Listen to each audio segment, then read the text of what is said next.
안녕하십니까. 교육 그 자체, 벌써 이제 5번째 시간이 되었습니다.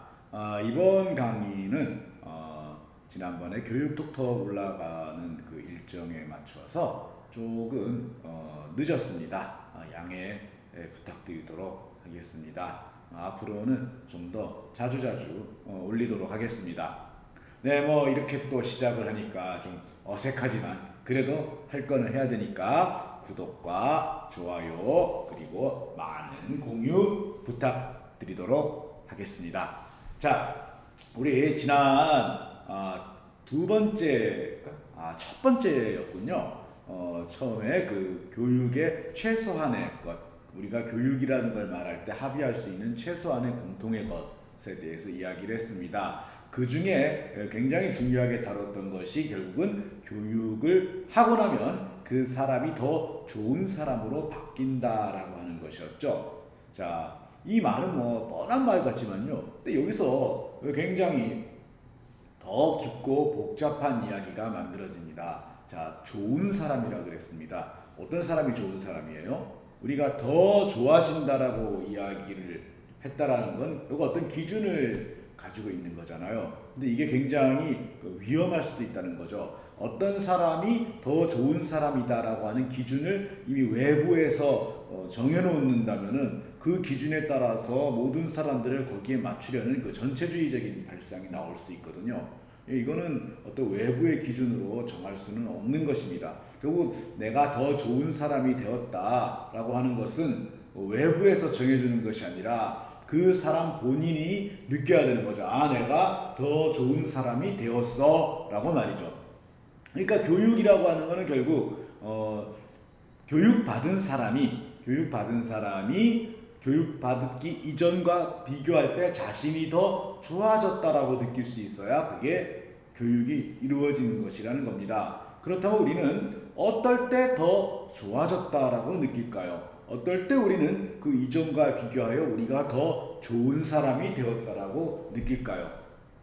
결국은 내가 가만히 있을 때는 알 수 없는 것이 되겠죠.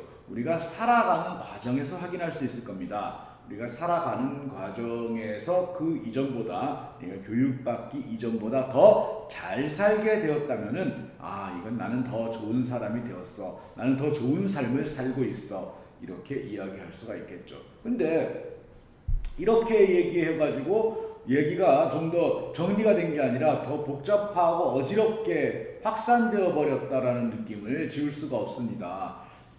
잘 산다고 얘기했잖아요. 좋은 삶이라고 얘기했잖아요. 근데 도대체 어떻게 살아야 잘 사는 거죠?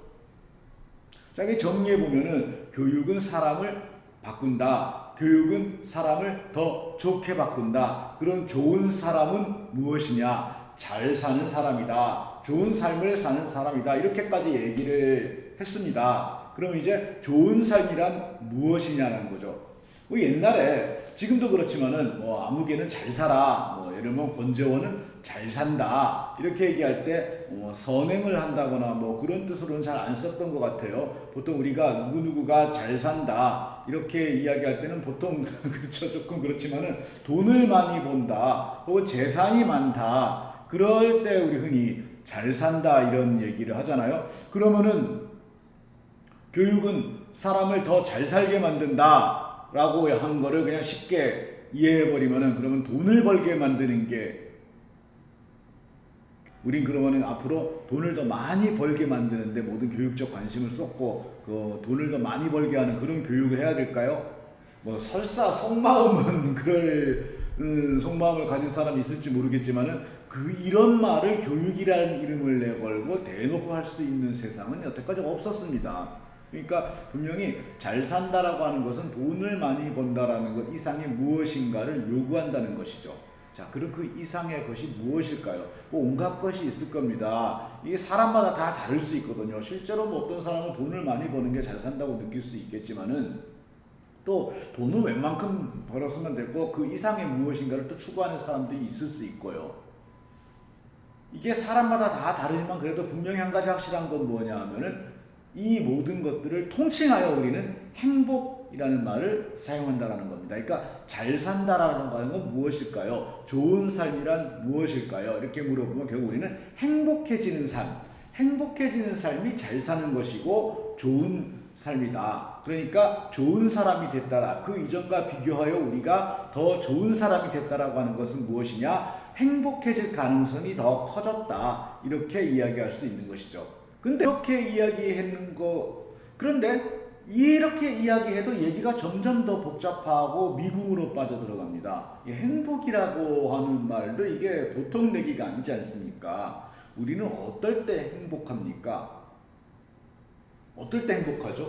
글쎄요, 이것만 가지고 책을 한 권 써도 모자랄 것 같습니다. 그래서 여기서부터는 그냥 저의 생각입니다. 소위 말하는 뇌피셜이 되겠죠. 저는 어떨 때 행복하냐 하면요, 뭔가 제가 하는 일이 순리대로 어떤 저항에 부딪히지 않고 내가 원하는 결과에 가깝게 이루어질 때, 그때 굉장히 행복합니다. 정확히 말하면 그러한 순간들이 자꾸 늘어나는 걸 느낄 때, 그때 행복합니다. 실제로 내가 하는 일이 내가 목표하는 대로, 내가 원하는 대로 저항 없이 이루어질 때 느끼는 그 감정은, 이거는 이제 즐겁다라고 얘기를 하겠죠. 이 대목에서 저는 이제 저희 뇌피셜이라고 얘기했지만은 사실은 아주 뇌피셜만은 아니고 옛날에 계셨던 그 현자 한 분을 소환합니다. 그분은 누구냐면은 바로 스피노자입니다. 스피노자가 바로 이렇게 얘기했습니다. 자신의 역량이 확대되는 것을 느낄 때의 정동이 기쁨이다. 반대로 자신의 역량이 위축되는 것을 느꼈을 때의 정동이 슬픔이다. 정말 이게 무릎을 탁 하고 치지 않을 수밖에 없습니다. 내가 그러니까 이럴 때 우리 다 기쁘지 않습니까? 이러면 투자를 해서 성공을 했습니다. 이때 돈을 번 것 때문에 기쁜 게 아닙니다. 그냥 돈이 들어온다고 해서 기쁜 게 아니죠. 내가 돈이 벌려라 하고 했는데 정말로 벌렸기 때문에 기쁜 겁니다. 즉 내가 이 세상에 혹은 환경에 대해 나의 통제력이 좀 늘어났다라고 하는 느낌을 가지게 되는 거죠. 우리가 경기장에 가서 축구팀이나 야구팀을 응원할 때도요, 우리가 이게 응원을 하면은 이 응원이 어떻게든 영향을 주어서 내가 응원하는 팀을 승리하게 만들 것이다라고 하는 약간 그 비합리적이지만 그런 믿음을 이 응원단이 같이 공유하지 않는다면요, 골이 하나 나올 때마다, 홈런이 하나 나올 때마다 그렇게 기뻐하지는 않을 겁니다. 마치 우리의 응원이 통한 것 같은 느낌, 그게 바로 골이 들어가고 홈런이 나왔을 때 기쁨을 주는 거죠. 이런 사례는 우리는 많이 여러 가지 찾아볼 수 있습니다. 아이들을 가르쳤는데 내가 가르치는 그 순간순간마다 아이들의 눈동자에서 알았어요 라는 느낌이 청청청청 튀어나올 때 우리는 기쁩니다. 선생님들은 기뻐요. 그쵸? 나의 가르침이 통했구나 라는 느낌, 그게 기쁨을 줍니다. 그런데 내가 아무리 열심히 떠들고 수업을 해도 아이들의 머릿속에 그냥 점점점만 생긴다거나 전부 골아 떨어지면은 그러한 시간은 굉장히 슬픔을 줍니다. 슬프죠. 기쁨과 슬픔입니다. 이때 우리 삶을 돌아봤을 때 기쁨의 시간이 점점 많아질 때, 그래서 우리의 삶의 시간 속에서 기쁨의 시간이 훨씬 많고 슬픔의 시간이 점점 줄어들 때, 이거를 느낄 때, 그때 우리가 느끼는 어떤 뿌듯함 같은 게 있지 않겠습니까? 그게 바로 행복입니다. 그게 바로 행복이죠. 그래서 정리하면 이렇게 됩니다. 교육을 받으면 더 좋은 사람이 됩니다. 더 좋은 사람은 어떤 사람이냐면 좋은 삶을 사는 사람입니다. 좋은 삶이란 어떤 삶이냐? 행복한 삶입니다. 행복한 삶이란 어떤 삶이냐? 그 삶의 시간 속에서 기쁨의 순간들을 늘려나가고 슬픔의 순간들을 줄여나가는 삶입니다. 자, 그럼 우리는 어떻게 해야 기쁨의 순간들을 늘려나갈 수 있을까요? 여기에는 두 가지 방향이 있습니다. 하나는 기쁨을 느끼는 대상을 늘리는 겁니다. 그러니까 아까 그랬잖아요. 내가 어떤 나의 통제가, 나의 힘, 나의 통제력이 통한다라고 느낄 때 기쁨을 느낀다 그랬잖아요. 그렇다면 내가 통제력을 투사할, 내가 나의 바램과 소원과 노력을 투사할 대상의 종류가 늘어난다면 그만큼 기쁨의 순간도 늘어날 것입니다. 가령 세상에 낙이 야구팀을 응원하는 것밖에 없는 사람 같으면 그 야구팀이 졌을 때 그 슬픔을 다른 기쁨으로 채울 수 없지 않겠습니까? 내가 맛있는 걸 먹고 싶을 때마다 맛있는 것을 먹을 때 그때 기쁨을 느끼는 사람, 그 외에 다른 기쁨의 종류를 갖고 있지 않은 사람이라면 내 끼니마다 내가 원하는 음식을 얻지 못할 수도 있지 않겠습니까? 그럴 때 그 슬픔을 다른 기쁨으로 보충할 수 없지 않겠습니까? 그런데 기쁨을 내가 추구할 수 있는 대상이 많다면은 여기서 슬픔만 이걸로 채우고 해가지고 결국은 그 삶의 시간을 기쁨이 더 많은 순간으로 채울 수 있지 않겠습니까? 그리고 이제 이 기쁨을 내가 느낄 수 있는 대상을 점점 늘려나간다면 내가 기쁨의 대상이 늘어난다라는 것 그 자체만으로도 이 뿌듯한 행복감을 느낄 수 있지 않겠습니까? 자, 이것을 무엇이라고 얘기하느냐? 가능성의 확장이라고 이야기합니다. 그래서 우리가 행복한 삶을 살기 위한 첫 번째 조건입니다. 가능성을 자꾸 확장해 나가야 됩니다. 한 가지 기쁨만을 추구하다가 보면은 그 사람은 점점 삶이 기쁨, 내가 수학 체감의 법칙이란 게 있죠. 한계효용 체감의 법칙이란 게 있기 때문에 그 전에 기쁨을 주었던 대상이 갈수록 그 전만큼의 기쁨을 주지 못하게 됩니다. 이럴 때 다른 기쁨의 대상이 없다면은 결국 이 사람의 삶은 기쁨이 줄어들면서 불행감이 가득해지는 그런 삶이 될 겁니다. 이럴 때 느끼는 감정이 슬픔, 이게 좀 더 거칠게 표현되면 분노가 됩니다. 그리고 이 분노는 때때로 굉장히 폭력적이고 반사회적인 행동을 하게 만드는 원인이 되기도 하죠. 자, 그래서 우리는 이 가능성을 확장해야 됩니다. 그런데 가능성만 잔뜩 확장한다고 해가지고 우리가 기쁨을 느낄 수 있는 건 아닙니다. 대상만 늘리면 뭐합니까? 실제로 그거를 할 수 있는 실력이 있어야 되죠. 그것을 내가 기쁨을 느끼는 대상을 늘렸습니다. 기쁨을 느낄 수 있는 대상을 늘렸고 이것저것 건드리기 시작했습니다. 그렇지만 그것을 달성하기 위해 필요한 지식이라든지 기능이라든지 태도 같은 것들을 충분히 갖추지 못했습니다. 그러면은 가능성은 늘려놨지만은 이 늘려놓은 가능성에서 전부 실패를 합니다. 이렇게 되면 오히려 뭐예요? 기쁨의 대상이 늘어나는 게 아니라 슬픔의 대상만 늘어나는 게 아닐까요? 그렇다면 이 사람의 삶은 오히려 불행해질 수 있겠습니다. 그러니까 우리가 기쁨의 대상을 늘렸다면은 가능성을 확장했다면 이제 그 늘어난 가능성을 달성할 수 있는 힘도 같이 키워야 됩니다.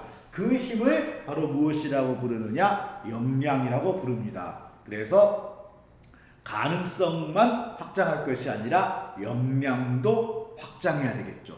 그래서 이 가능성을 넓혀나갈 때 혹은 역량을 키워나갈 때 내가 가능성이 커졌구나, 가능성이 다양해졌구나, 그 다음에 이 다양해진 가능성을 달성할 수 있는 역량이 예전보다 더 커졌구나 라고 하는 것들을 내가 느낄 때 그때의 그 풍만, 그때의 그 뿌듯함, 이것이 바로 행복이 되겠습니다. 그래서 행복한 사람은 어떤 삶을 사느냐? 기쁨으로 충만한 삶을 삽니다. 기쁨으로 충만한 삶을 살 뿐 아니라 기쁨의 대상이 점점 늘어나는 수많은 것들로부터 기쁨을 느낄 수 있는 그런 삶을 삽니다.